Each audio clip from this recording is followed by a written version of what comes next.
So a gap where Dan Camish is not, sadly, and that's another blow to Napa Racing in that team's championship. It's a boost for Rowbottom for third. All eyes on the lights though, because now they are red, and this is round 26, and it is go with a good stop made by Hill, as you would anticipate in the BMW. He launches up the inside of Dan Lloyd, who can't close the door as they get towards Copse, and Jake Hill's going to lead into the first corner, side by side with the Hyundai on the outside. Dan Lloyd gets run out wide, so does Sutton, even wider than anybody else. There goes Aidan Moffat's BMW, and Jake Hill and Dan Lloyd are still side by side, but the road's going to come to Jake on the inside up towards Beckett's. He will lead. Lloyd second, Sutton third. Lloyd trying desperately to attack Hill at the start, but Hill was bound to get to the first corner first. And Ingram's already up into fourth place. He's made an absolute rocket ship start, look, and Senna Proctor is going to let him go in a straight line. So there is Ingram. I apologise, he's third because he's cleared Sutton as well. So this is the answer to which Ingram is in the car. It's the feisty Tom Ingram. Sutton's up the curb on the inside as well, trying to make progress. But Tom Ingram, certainly he's set for a podium, but a race win is certainly not beyond the realms of possibility. He wants to win this championship in the best possible way. 5 race wins already, and as they come now up towards the end of lap number 1, you're going to have in the race lead Jake Hill, Dan Lloyd behind him, but an absolutely charging Tom Ingram is there. He's the best on the soft tyre, and he's got 11 laps of boost, more than those ahead. Yeah, but Sutton's doing his very best to stay with him. He's up into 5th himself, just past Proctor on the start-finish line. So 3 for the lead as they come up towards Beckett's. This is Ingram's view. Dan Lloyd ahead, Jake Hill leading the race, and Ingram works out where he can make that move. In 4th at the end of the lap was Gordon Shedden. It was Senna Proctor 5th and Ash Sutton in 6th place. So Sutton the best placed of the Napa Racing Fords. Ingram is the best of those for Team Virtue, and he's now taken 2nd place away from the restart Hyundai. Shedden closing up as well to attack, but Ingram having started from 7th on the grid up into 2nd place, and he's not done yet. Well, he's got judicious laps with boost, and you might as well use them when you need to get past people on the way in. Watch this. He takes a Giovanardi line. He goes in wide, and watch him cut to the inside, straighten the steering wheel to get more grip off the corner. That's an old Fabrizio Giovanardi line. He's on the boost as well, and he's going to clear Lloyd before they get to the braking area. So, as he came across the line, Tom Ingram had set the fastest lap of the race and was 4/10 of a second behind Jake Hill. And there's a lot of pleasure in watching that in the Team Virtue garage then, as Ingram makes his way through up in the 2nd spot. There is the Dan Lloyd and Gordon Shedden battle for 3rd place. Remember, Dan Lloyd has fewer laps of boost than anybody, and now that is starting to tell, because Shedden's got past him, and Sutton's going to make a move surely by the end of Wellington Straight. But for the race lead, Tom Ingram to the outside line. That's brave at Brooklands. Can he have the inside line for Luffield? No is the answer, because Jake Hill is able to crowd him out. So Tom Ingram serves in 10th, but just look at the pace of that Hyundai right up behind the BMW, and Ingram has worked his way through from 7th onto the boot lid of the BM. Well, remember in qualifying, Ingram didn't have any boost. He had 1 second. You can see the light flashing there as he uses it. Now we're seeing just what sort of pace Ingram's got in the Team Virtue Hyundai, because he's got loads of laps of boost, which is 15 seconds each lap, as opposed to 1 that he had in qualifying, and he's got the preferred soft tyre on, so it's almost inevitable that he's going to get this race lead. And again, he tries that line coming through Beckett's, tighter on the exit. Jake Hill hangs on to it for now. We understand from Louise that it could be a turbo pipe for Dan Camish, but in the lead there are no dramas for Ingram, who just uses the boost to breeze on by Jake Hill. And you can see the effect of the boost, though. It didn't look as though he was going to be able to do it, but the extra power of the boost kicks in, and there's nothing Jake Hill can do in a straight line to repel. Well, it's a very quick car anyway. So Ingram is the race leader, and Dan Camish, as I say, effectively a non-starter from the race. The team think, but not sure, that it is a turbo boost pipe. Now, let's have a look from Ash Sutton's point of view at Lloyd versus Shedden here. Lloyd versus Shedden, right on the inside is Sutton. He manages to open that gap, open that door as they come out of Luffield and into Woodcote, and he's through. Race leaders come out of Copse, and now this is the run up towards the left of Maggots, up towards Beckett's. Dan Lloyd then, with Ash Sutton behind him. Then Dan Rowbottom as well, so they're the 2 Fords running together. Rowbottom sitting behind Sutton, protecting from anybody else getting up the order, but what Sutton needs to be is ahead of Ingram, and Ingram leads the race, and that would give him a 42-point advantage if he were to win this and Sutton stay where he is. But Ash gains a place, diving down towards Brooklands. He moves past Dan Lloyd. That puts Ash up into 3rd place. Well, there's nothing wrong with that fall on the brakes, is there? Because that was a lunge from a long way back on a tighter line, and he got it nicely stopped for the apex. Race leaders through again then. So Tom Ingram, race leader, he's on the softs. The second of those on the soft tyre is Aaron Taylor-Smith in 9th place. 2nd is Hill, 3rd is Sutton, 4th is Lloyd, 5th Rowbottom and 6th Chilton. Now the gap between Hill and Sutton as they went across the line was 1.9 seconds. That's what the Ford has got to try to make up now. We're looking at a 40-point difference in the championship. Yeah, fastest lap gives that extra point. So at the moment, there's a wiggle on the brakes there from Shedden on the braking for Beckett's. But yeah, at the moment he's got all 3 cherries. He's got winning the race, leading a lap, and fastest lap. That's Ingram I'm talking about, obviously. As the race leaders again dive down towards Brooklands. So there is Ingram away and gone on the soft tyre. Jake Hill in 2nd place, and Ash Sutton trying to chip away at the BMW. Now Ingram has asked a bit out of that soft tyre early on, and this is how he got the race lead. This is Jake Hill coming through Beckett's and on board with Ingram, accelerates out of the corner. Yeah, a little strange one there. There was a dab of the brakes, or maybe he was, well, he wouldn't have been flashing his lights because no one in front of him, but a little bit of an odd one there. Ingram through. Now, are we anticipating any dramas in a soft tyre lasting to the end, especially the way that Tom is ragging the car and working his way through the pack? Well, now he's got to the front. He can drive his lines. That's the line of least resistance on the tyre. He's not going to be doing any sort of urgent sort of steering corrections or late braking. He should be able to smoothly drive a rhythm. He doesn't need to drive any faster than just keep a 1.5 second gap, and he should be okay. It's warmer now, which is good actually for the soft tyre. It stops any graining as we've got a massive battle going on. I'm talking about tyres, and there's great on-track action. And it's a battle pack of what, 6 pretty much coming out of Luffield. Tom Ingram has gone by to lead the race now by 1.4 seconds from Jake Hill, who is 1.2 ahead of Ash Sutton. That means the gap 2nd to 3rd is coming down. Rowbottom is up to 4th now. Dan Lloyd's dropped to 5th. In 6th it's Proctor, then Shedden 7th, Morgan is 8th, Rainford is 9th, and 10th Aidan Moffat, but maybe not for long, because behind, look, there's the charging Chilton. And as they head up towards Maggots, Chilton's going to go through on the inside, and he secures that place into Beckett's. Oh, that was a peach of it, because he outbraked from the wrong side, really, but man, he did it really late, slid across the front with a perfectly timed and judged move across the front of Moffat. That was lovely from Chilton. Independent leader currently, a little way down the order is Dan Lloyd now in 5th place, and this is all looking good for Restart Racing in order to secure that part of the championship. The leaders are coming up to the end of lap number 8 out of 22, and Chilton gets stuck into Rainford and knocks him sideways, and Chilton has done damage to the car and he's in the gravel, and that, after a peach of a move earlier on in the lap, ends up with a puncture and broken suspension, and Chilton is out, and this could be a safety car because he's stuck in the gravel on the exit of Luffield. It almost certainly will be. He was going so well. He looked for that cutback to the inside, but the gap just closed up and it banged his left front, and that caused the instant puncture and suspension breakage. So a great charge from Chilton. Unfortunately, it didn't pay off this time. The safety car boards and flags are being prepared, and Tom Ingram's lead is going to disappear under the safety car courtesy of his teammate. That wasn't the plan. That certainly wasn't, no. Safety car called. And of course, with Sutton up in 3rd, right behind Hill, it'll close them all up on the restart, which is just what Sutton wanted. But honestly, it'll give a little bit of reprieve to Ingram's tyres, and he's on the soft, remember. He can just cool those down, let the pressures readjust, and I don't think he'll have any problem re-establishing that lead on the restart. So, safety car deployed, the 17th time in a touring car race this year we've seen the safety car, and Tom Chilton trudges away. So it was a move at Luffield that didn't work, and the net result, as you can see, damage and out of the race. Let's piece it together, Tim. Yeah, he's on the wide angle, goes for a little bit of the cutback, looks open at this point, but then Rainford takes his line, and that little touch, it doesn't take much, is enough to puncture and break the front suspension. And the car ends up in the gravel. Here it is from a different angle.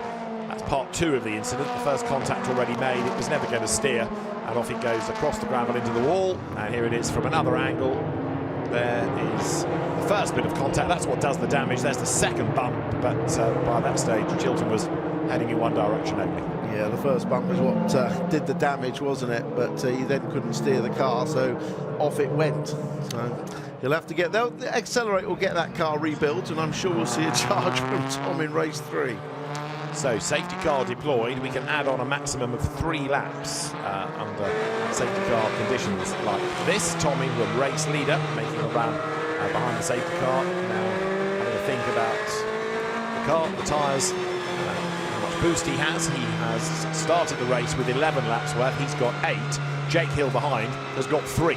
So Tom's still in the pound seat in terms of not only the speed of the car naturally, but also the amount of extra boost, and we're looking at 40 points between him and Ash Sutton. And Dan Rowbottom obviously into 3rd with the no race, non-start for Camish, albeit 140 points back from the other 2, so he won't be in a mathematical chance of winning the championship either. So the safety car on track as the recovery vehicle needs to get to the Hyundai, it needs to be moved out of harm's way, and the road will be clear. There's the race 1 winner then, Dan Lloyd, making his way down towards Brooklands. And you've got a little bit further back the battle between Charles Rainford and Darrell de Leon. They are 11th and 13th, and rather than being Rainford ahead of de Leon, Rainford's on that soft tyre, but that is the Jack Sears trophy battle. Jack Sears, double British Touring Car champion, indeed the first ever when he was the British Saloon Car champion, a former BRDC president. Dan Lloyd leading the independence contest by 7 points over Chris Smiley, Mikey Doble 3rd, and all of this is looking ever more likely that Restart Racing is going to secure that teams award within this race, and that will be quite something. Team owner Peter Jones was a bit shell-shocked after that outright win. He came into the hospitality area with a trophy and couldn't quite believe he was holding a winner's trophy. Well deserved. I'm sure he'll treasure that one for a very long time indeed. It's funny, isn't it, when you look at Dan Lloyd's eyes, even under a safety car, even before the race, they look like they're popping out on salt. And then you see the calm sort of nature of Tom Ingram, and it never flinches, does it? But it was a very happy Dan, rather emotional Dan, having won that earlier race. Tom Ingram's Hyundai, same type of car, but ran out of a different stable. Team Vertu, the Accelerate team. That is a Hyundai that doesn't look like it should, with that damage on the left front corner. Tom Chilton's car out of the gravel. Ingram leading the race on softs. The second car on softs is only 10th, Aaron Taylor-Smith. 11th on softs, Charles Rainford. 12th on softs, Chris Smiley. Well, there are only the 4 of them that started on the soft for this race. There's going to be a fair few in race 3. This is on board for the start.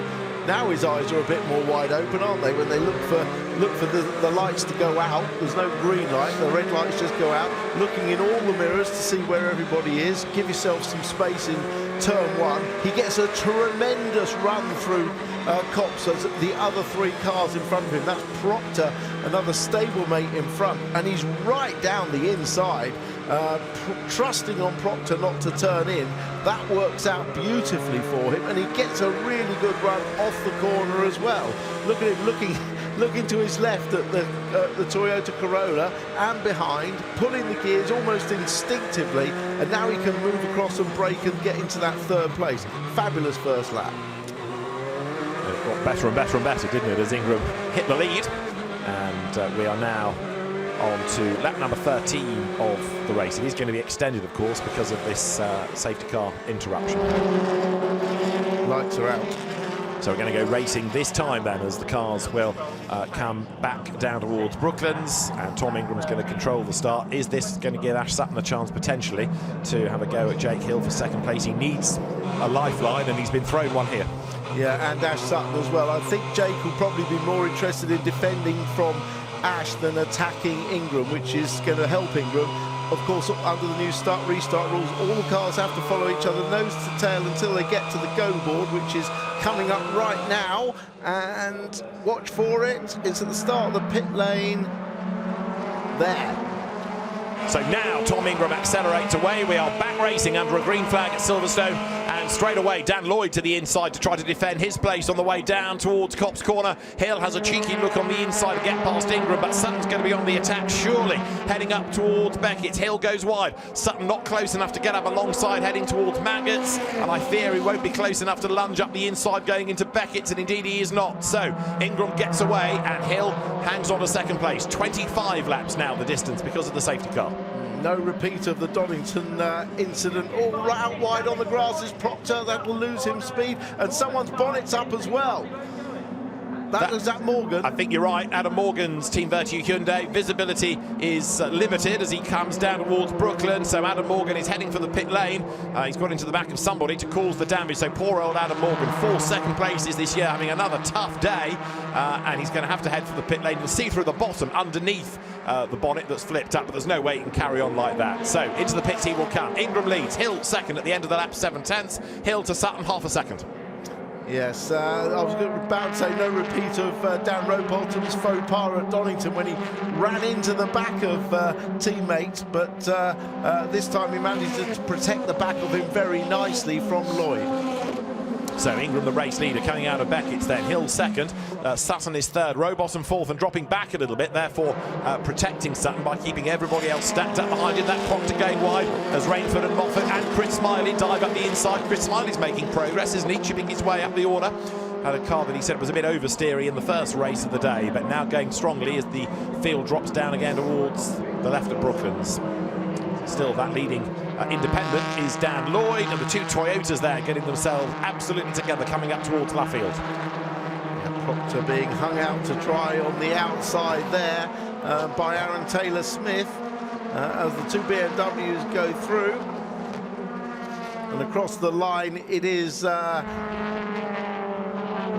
Proctor that gets roughed up, definitely. The team were trying to fix that bonnet, but it's not an easy fix, and it needs to be very secure to stop the wind getting underneath it. So there you've got Adam Morgan's repair work. How did the damage come? Have a look in the background of this, because he's ahead.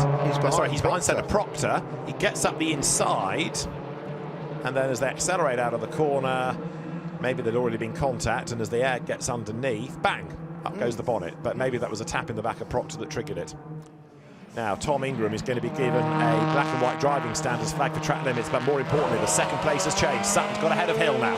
Yeah, well, we'll see that one, the way he did it. Hill's giving him flashes the lights to say, you might have got that one, but I'm coming back for you. But Hill now into second, and with that track limits warning for Tom Ingram, he cannot afford to do another track limits infringement. A 5-second penalty at this stage would be really painful. Dan Lloyd leads the independents in the race and in the championship by 7 points. So it is now Ingram leading, Sutton second, and the margin as they came across the line was 1 second. The last lap of Sutton quicker than the last lap of Ingram. Interesting. So is that Ingram looking after his tyres? Is that Sutton with a better car tyre combination underneath him? Time will tell. Down to Brooklands comes Ingram. Even if Sutton catches, he's still got to find a way past, and that ain't going to be easy. But also have a look in fourth place. Dan Rowbottom, he would like a position away from Hill, because all those points will secure him third over Dan Camish. Now this is a look at how Sutton made the move for second place, and another dive bomb on the inside into Brooklands. Yeah, Jake Hill, surprisingly, I think, didn't cover that off at all, or even try to, but yeah, it was a terrific look. It comes from quite a long way. Maybe Hill knows he's on the boost and can't defend against it, but and maybe that's what the flash of lights was, just a bit of acknowledgement. And Rowbottom's now right up behind. He's absolutely dropped Lloyd behind, and Rowbottom will want this place as well. Indeed so, he wants a podium, and that BMW not looking quite as quick this side of the safety car as before it. Ingram still leads by 1.7 seconds, and last time had picked up the pace again. He was quicker than Sutton, so a little blip, Sutton being quicker. Ingram has stretched the margin again to 1.7 seconds as Rowbottom thinks about the attack down towards Brooklands. Outside line for Brooklands. If he can stand alongside, it's going to be the inside for Luffield, but he's not able to. Slots back in behind. The other part of all of this, of course, is that while he's trying to get past Hill, that takes pressure off Sutton. Even if Rowbottom can't make that move stick, at least it means Hill isn't attacking Sutton for second. Yeah, exactly. I'm not sure quite why Hill is flashing flashing Sutton unless he thinks that Sutton's gained an unfair advantage somewhere and should maybe be giving it up. Don't know, we didn't see anything. A little bit further back there, look, diving down towards Cops, Daryl De Leon trying to get himself up the inside. There's Josh Cook in that battle pack and also Sam Osborne. So right now, race order is Ingram from Sutton from Hill, Rowbottom 4th, Lloyd 5th, Aaron Taylor-Smith up to 6th on soft, Shedden is down to 7th, up to 8th on the softs is Rainford, 9th is Moffat, 10th is Cook, and then here's this train behind involving Osborne, De Leon, Doble, Smiley, who's fallen back a little bit in the queue, and Dexter Patterson is 15th, taking the last championship point. Whenever you see the cars 2-3 abreast into Beckett's, you think something's got to go wrong here. Down into oh, and it's Sam Osborne. Can he hold it? Yes, he can. Well held, Sam. Little bit of contact on the braking. Obviously, the rear of the car and front wheel drive car ever so light, so nearly rotates, but planting the foot on the throttle to bring it back. Front wheel drive, spinning the wheels straight to bring it back. Good recovery. Oh, look at the gap now. Look at the gap. Oh. It's 3.4 seconds. Tom Ingram is away and gone. Ash Sutton in second place is having to defend again from Jake Hill. Look, the BMW has speeded up and he locks up, does Jake, going into Beckett. He's going to go wide and he's Rowbottom taking advantage of it. He's not really near enough, in fact, so Sutton does get away, but Jake Hill hangs on to that third spot. Taylor-Smith's up to 5th, by the way, now. The next best on the soft tyre after Ingram. Well, Hill and Rowbottom both have 2 laps each of boost, so they're going to parry each other, aren't they, in terms of attack and defence.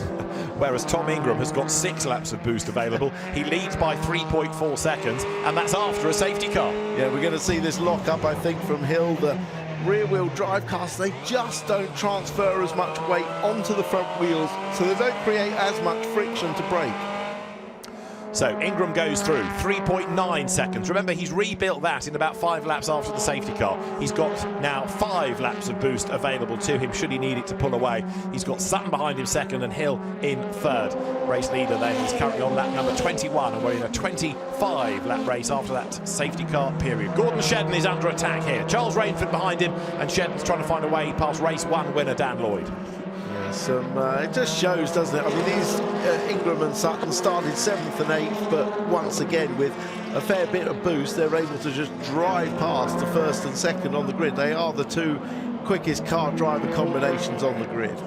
So through Brooklands comes Dan Lloyd, defending well, and all of this, remember, for 6th place. Dan Lloyd with least number of laps of boost available, and he's on that harder tyre, not by choice, but by regulation. Top 3 have to carry the harder tyre into this race. View out the back of Lloyd into the eyes of Shedden, who's looking to move round the outside and take Rainford with him. Will he manage to get all the way round? No, he won't. Now Rainford might have the advantage on the inside. Oh, a little touch and rub on the exit.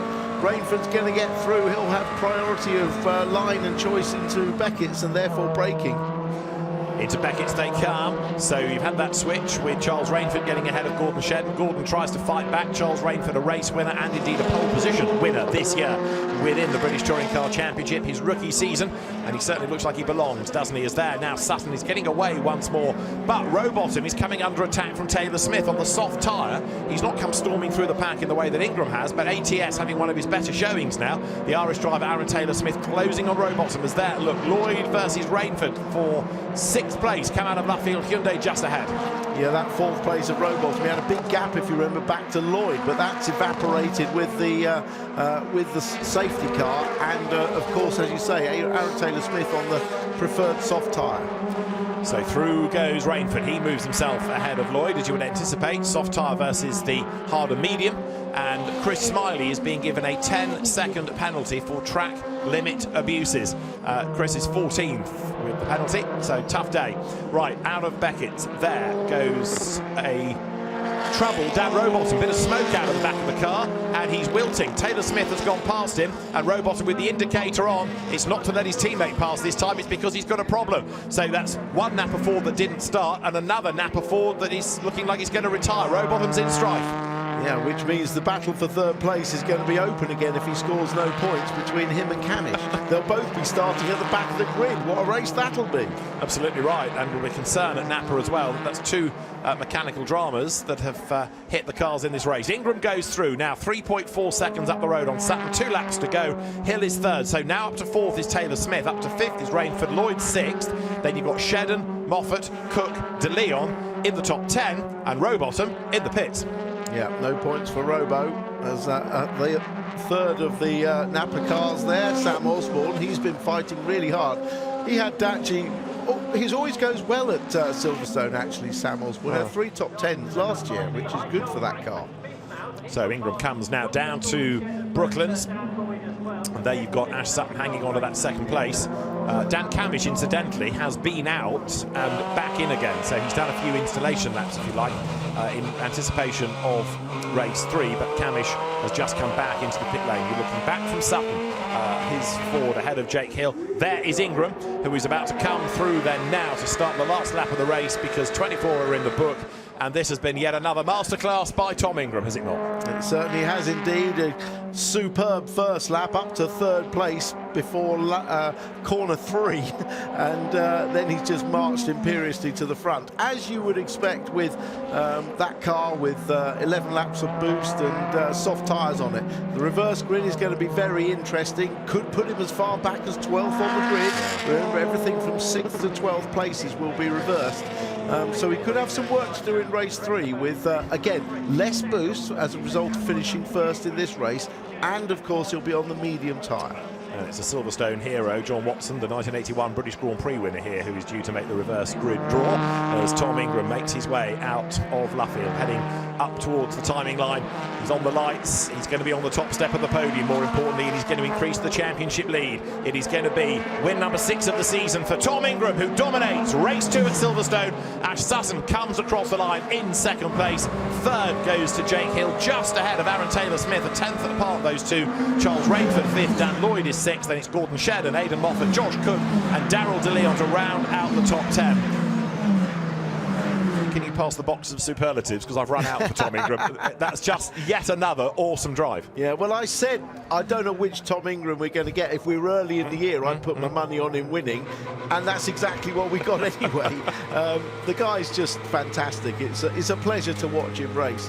But when you see the car in that spec, you know, with the boost and the soft tyres, you see just how fast the driver-car combination is, and why it is that you know, Napa Racing feel they've been fighting a slightly faster car driver combination, and that little bit of luck that they've needed to reverse Ingram's fortunes just hasn't come yet anyway.